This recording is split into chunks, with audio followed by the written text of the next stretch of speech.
Olá pessoal, bom dia. Em todo o país, milhões de brasileiros já experimentaram algum tipo de droga e muitos deles se tornaram dependentes químicos.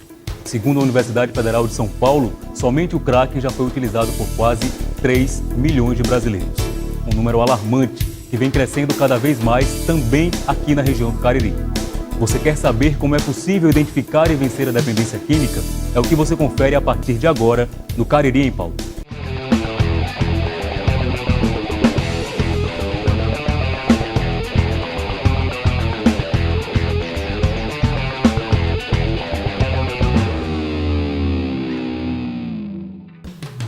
O crack chegou no Brasil no início dos anos 90 e hoje o país é o maior consumidor da droga no mundo.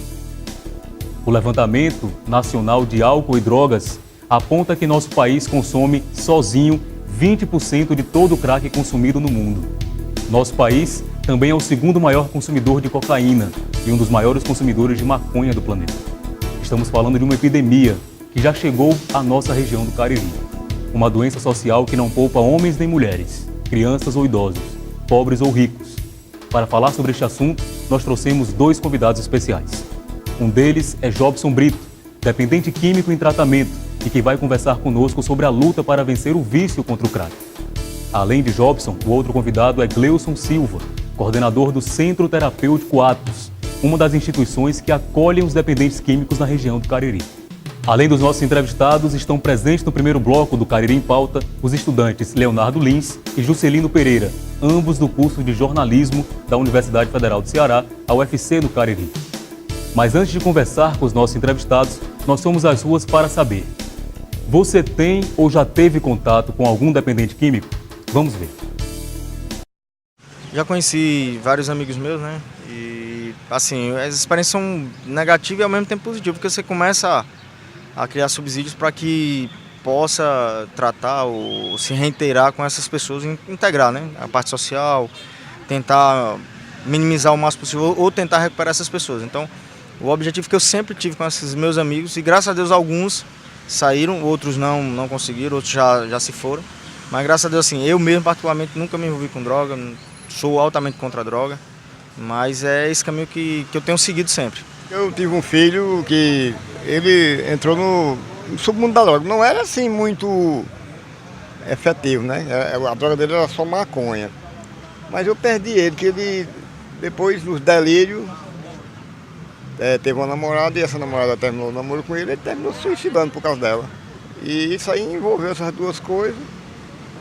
E a minha experiência é essa aí, que eu queria que alguém fizesse alguma coisa, né? O meu conhecimento de usuário de drogas são alguns clientes, né? Eu sou advogado criminalista e já tive essa triste encontro com mães, né, familiares que me procuram para soltar seus filhos, seus familiares, né, que são usuários de droga e por essa questão cometem crimes, né? Graças a Deus, minha família não tem, a gente agradece a Deus por causa disso.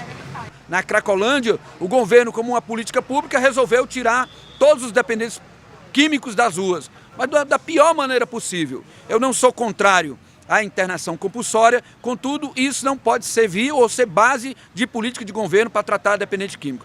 O problema das drogas é um problema sério que vem aumentando, a demanda vem aumentando e os problemas sociais e econômicos são terríveis. E, sobretudo, o problema na família. Bem, gente, como nós vimos na reportagem, quase todo mundo convive com alguma situação de dependência química. Hoje nós vamos contar uma dessas histórias, uma história de luta contra o vício. Jobson Brito tem 32 anos, é de classe média e desde muito cedo teve contato com o mundo das drogas. Dependente químico em tratamento, ele aceitou o nosso convite para contar a sua história de vida. Jobson, bom dia. Eu imagino que não seja fácil falar abertamente sobre esse assunto, mas por que você decidiu então falar sobre o vício, Jobson? Bom dia. Bom dia, Edwin. Eu agradeço primeiramente a oportunidade de estar falando aqui sobre um assunto delicado, sim, né? Mas que eu considero importante para ajudar a quantidade de pessoas que estão aí como usuários de droga.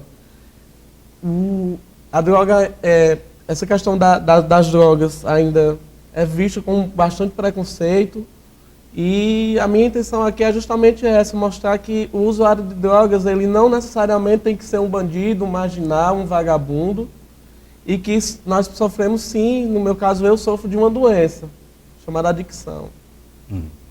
Bem, abrindo a nossa série de perguntas de hoje no nosso programa, nós conversamos com o aluno Leonardo Lins, do primeiro semestre do curso de jornalismo. Leonardo, com você a sua pergunta.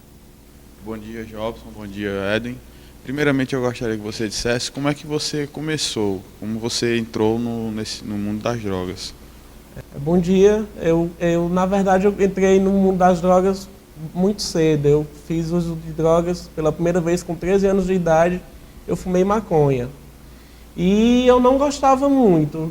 Eu fumava mais pela questão de ser aceito no grupinho de amigos, aquela questão de popularidade no colégio. Quem não fumava era visto como nerd, sofria bullying. Na época ainda nem existia o bullying, mas já era vítima de preconceito. E eu comecei fumando maconha, mesmo sem gostar. Depois comecei a fazer uso de lança-perfume, até que com 22 anos de idade eu cheirei cocaína pela primeira vez. Fiz uso de cocaína durante 3 anos, até que tive a infelicidade de experimentar o crack, que foi onde eu passei mais tempo usando a droga e foi onde eu realmente cheguei ao fundo do poço. Foi no crack. E a questão do acesso que você tinha a compra dessas drogas, você pedia por telefone ou você tinha que ir à casa do traficante ou alguma boca de fumo? Inicialmente, quando eu comecei a fazer uso, eu não gostava de ir na boca de fumo. Eu mandava muito mototáxi fazer a corrida para mim e me trazer. Até que chega-se a um ponto que o dinheiro que você paga no mototáxi, você prefere gastar com mais uma pedra de crack.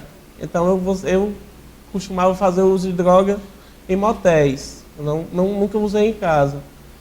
E nunca sozinho também, por causa de paranoia, essas coisas, sintomas que eu sentia quando estava fazendo uso.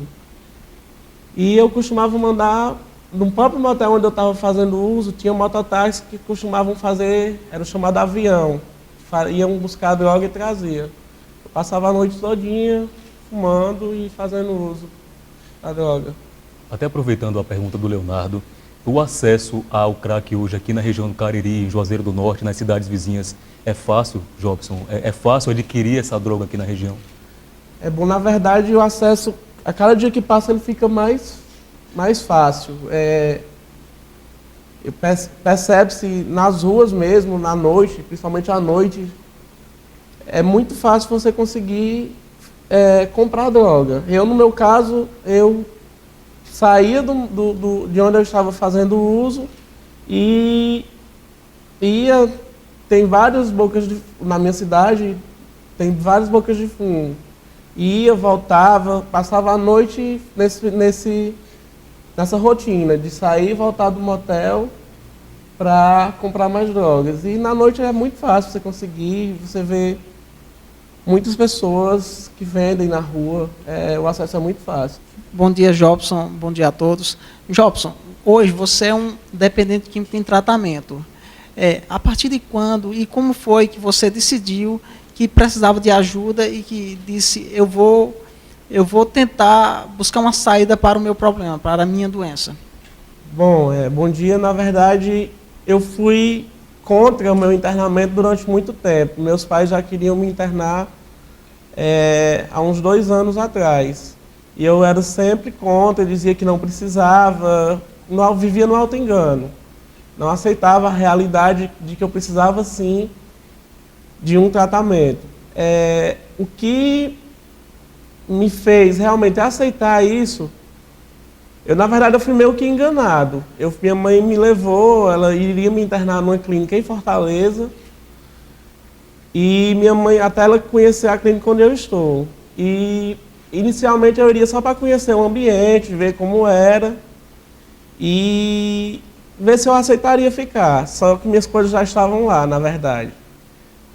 E eu fiquei lá na clínica e o que me fez realmente querer essa internação foi porque eu vi que eu estava passando dos limites em casa, meus comportamentos, de agressões verbais, agressões físicas, de todo celular, qualquer bem material que tinha na minha casa, que meus olhos vissem, que minha mão alcançasse, eu pegava mesmo, roubar dinheiro do meu pai, a minha mãe, fazer minha mãe vender bens imóveis dela.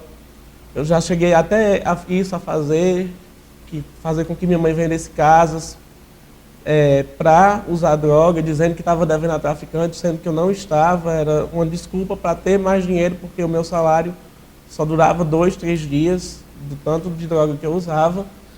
E o que me fez procurar foi justamente isso. Quando eu me vi aceitar esse tratamento, foi quando eu me vi vendendo meus objetos pessoais, quando eu me vi furtando, quando eu vi essa inversão de valores em mim. Isso me fez aceitar esse tratamento. Eu sou pai de uma menina de quase 10 anos e eu vi que mais cedo ou mais tarde ela ia começar a entender a situação em si e por isso eu aceitei esse tratamento. Certo. Pelo que você falou, a gente percebe que a decisão é do usuário, do dependente químico. Mas qual a importância da família nesse tratamento? O apoio familiar é importante? Na verdade, o apoio familiar é fundamental. O tratamento ele tem que ser voluntário. Eu acredito que se o aluno, o dependente, não quiser tratamento, ele vai para a clínica, lá onde eu estou. Eu vejo muito isso, toda semana chegam 1, 2, e eles desistem com 10 dias, porque não querem o tratamento em si. Primeira coisa que você tem que de fato, querer esse tratamento. Decidir que aquilo ali no momento é a sua condição. E o apoio familiar é fundamental. No meu caso, eu tenho um apoio de toda a minha família, que está sempre, não desistiu de mim, mesmo com tudo que eu fiz. Meus pais chegaram, nos últimos dias eu já estava tão incontrolável que meus pais chegaram a buscar uma ordem judicial que me impedia de chegar de 100 metros de distância da casa deles, para ver se eu encarava, se com essa ordem judicial eu aceitava o tratamento. E eles sempre me ajudam, estão do meu lado. Eu vejo hoje que minha mãe voltou a dormir de noite, né, porque eu trocava as noites pelos dias, eu não estava mais indo trabalhar. E meu pai também me apoia. Minha filha hoje sabe da minha condição, de que eu estou internado. Inicialmente nós tentamos enganá-la, dizer que eu estava trabalhando ali, mas depois, com minha psicóloga, a psicóloga dela, nós fizemos um trabalho, contamos a verdade para ela do que era que estava acontecendo. Minha filha hoje vai me visitar, minha família. Eu vejo que eles não desistem de mim, que eles me veem hoje que eu não era vagabundo, que eu não era um malandro, que eu não sou um marginal, que na verdade eu estava sofrendo de uma doença. E esse tratamento chamado de codependência, que são os familiares são codependentes, eles também, no meu tratamento, eles também precisam se tratar, essa questão da codependência. Bem, este foi o primeiro bloco do Cariri em Pauta. Nós estivemos com o Jobson Brito, que contou um pouco de sua história para que sirva de exemplo para outras pessoas poderem buscar ajuda e se livrar do vício contra o crack. Daqui a pouquinho nós estamos de volta com o segundo bloco do nosso programa. Não saia daí.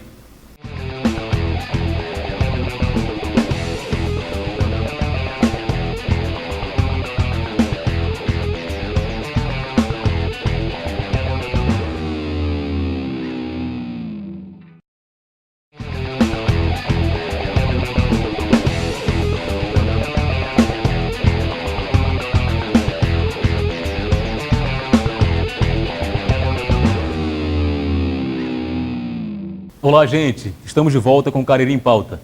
Neste bloco, o nosso entrevistado é Gleuson Silva.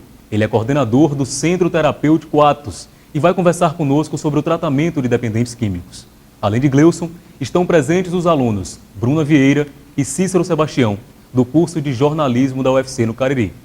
Mas antes de começar com as perguntas, vamos conferir uma reportagem produzida por Rodrigo Santana sobre o consumo de drogas na região do Cariri. O Brasil atualmente possui o maior mercado consumidor de crack do mundo. Segundo estudos do Instituto Nacional de Políticas Públicas do Álcool e Outras Drogas, INPAD, o número de usuários no país é de 2,7 milhões de pessoas.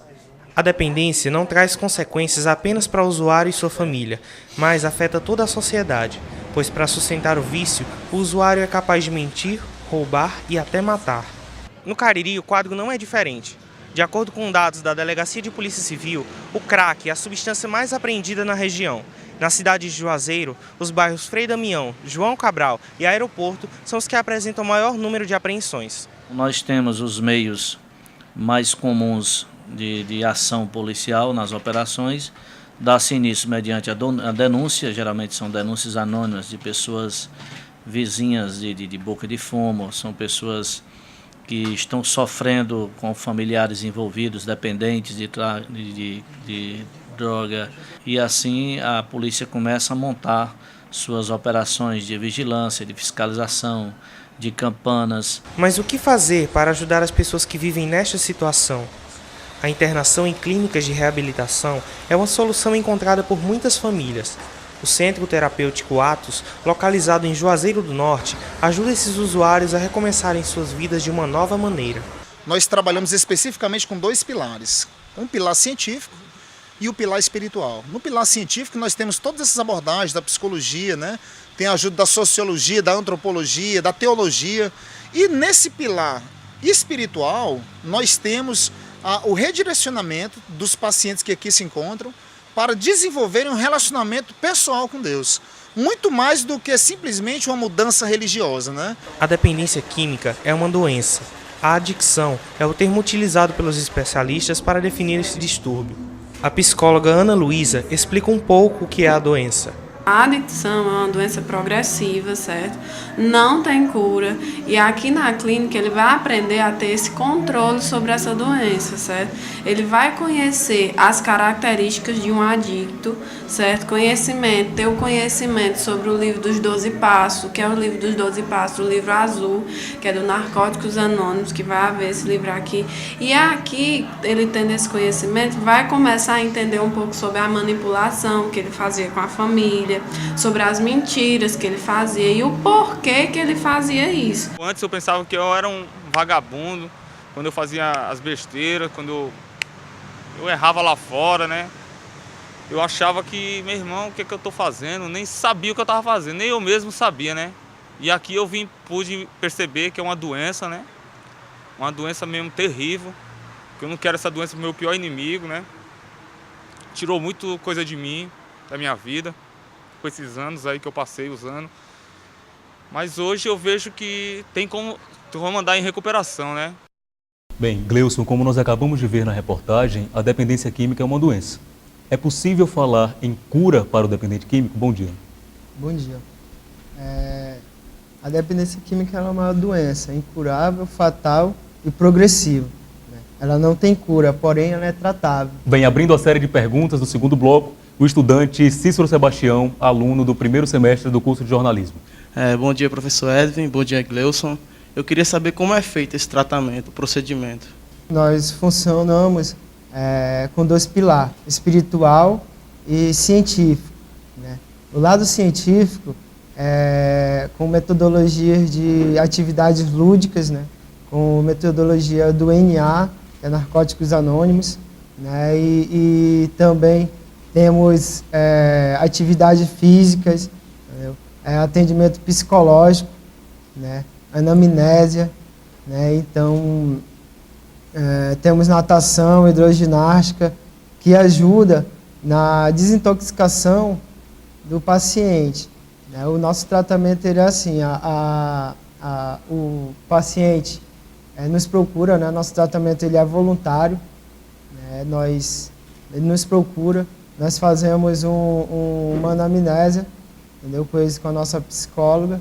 Trabalhamos com anamnésia, né? Logo quando o paciente chega, e também com a família, né? É muito importante a família fazer parte do tratamento para se tornar responsável, né? Porque o dependente químico ele não consegue sozinho sair dessa crise, né? E dessa doença sozinho. Por isso que é preciso ajuda, né? Numa instituição, pelo fato dela ser incurável. A nossa instituição, ela funciona da seguinte maneira, o nosso tratamento. Nós trabalhamos com psicóloga, terapeuta, entendeu? Acompanhamento terapêutico, né? Um acompanhamento de um personal trainer, né? Especializado, entendeu? Professores de música, né?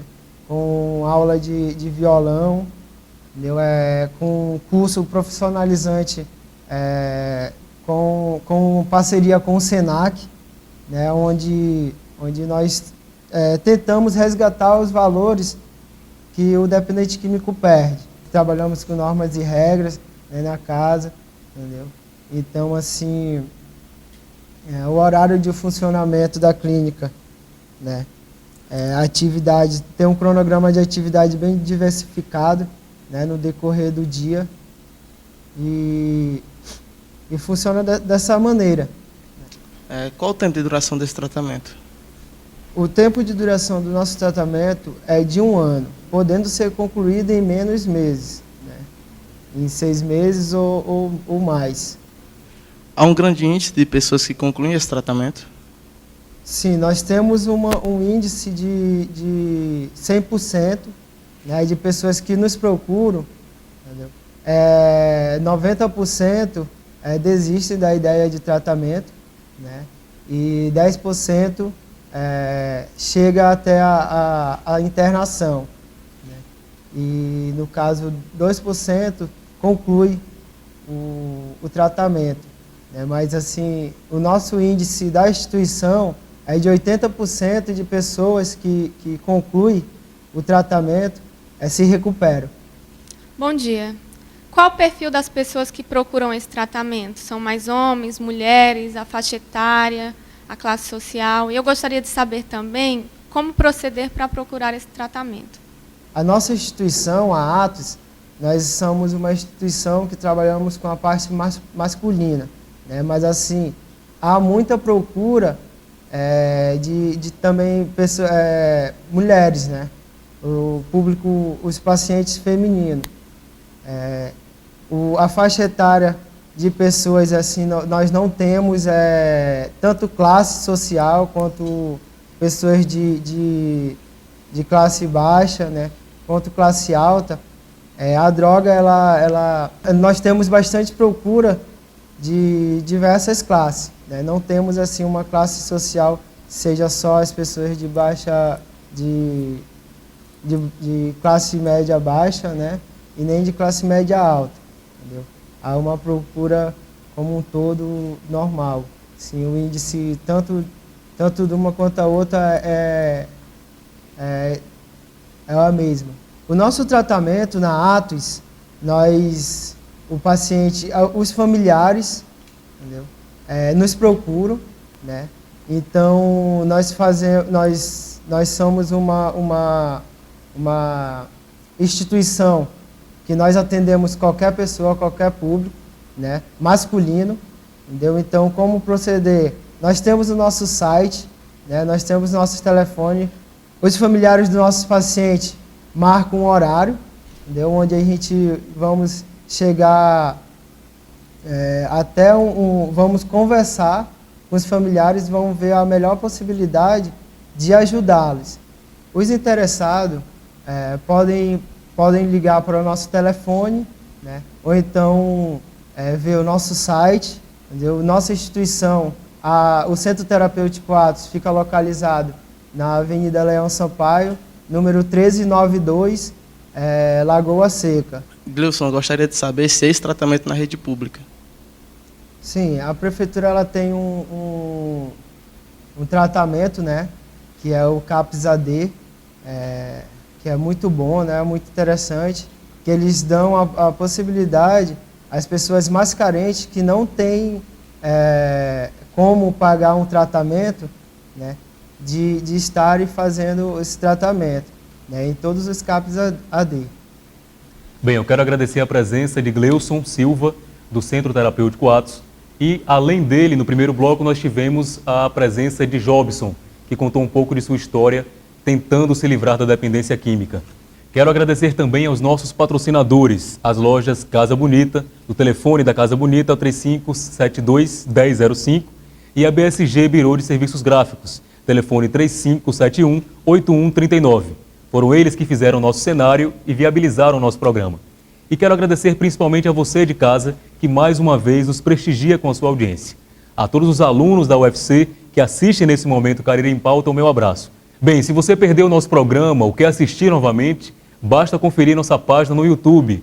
Acompanhe o Carreira em Pauta na internet. O endereço é o www.carreiraempauta.blogspot.com.br. Esperamos com esse programa ter ajudado a você de casa que vem enfrentando este problema das drogas. Se você tem algum dependente químico na família, peça ajuda, busque apoio de um profissional. O nosso programa vai ficando por aqui. Para você, um ótimo final de semana e até sábado que vem.